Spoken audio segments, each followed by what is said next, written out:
Alright, so we're just in the training room. Got Mika over in the place command, holding the place, while Ziba's over here working. So it is very difficult for these puppies to be apart from each other. So this is a really important thing because it's really beneficial for them to understand how to process that kind of anxiety and stress. It's something they're not typically doing great. So them becoming familiar with that emotion and processing, it's really important for them to not be having anxiety-based behaviors. This will be a good one.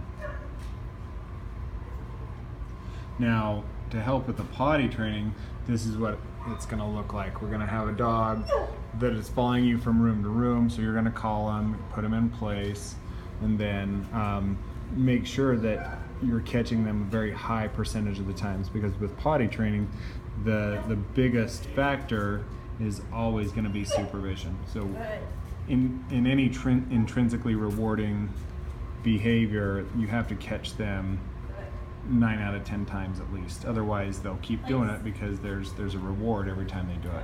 So if they have to go to the bathroom and they go in your house, it's rewarding because they didn't have to leave your sight for too long, just long enough to go. They didn't have to go outside and deal with the discomfort of grass or snow or cold or heat or any of that.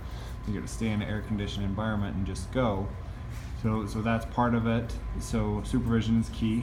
And we have like a social hierarchy part where the dog has to recognize that you're the one making the calls as far as decisions that are made around the house. So if you're the one making decisions, then your dog is going to recognize you as a little higher up than them as far as a social hierarchy standpoint goes.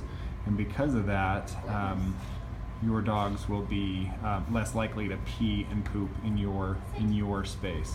So if it's your space, dogs are going to be way more respectful if they know that and they know you have rules and consequences and boundaries. So it's a boundary issue also. Yeah. Okay. Like this? You want it? You think you want it? Do you know how to play with it?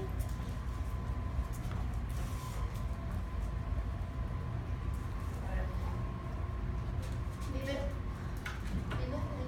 You do some off leash, Sarah. Go. Moose.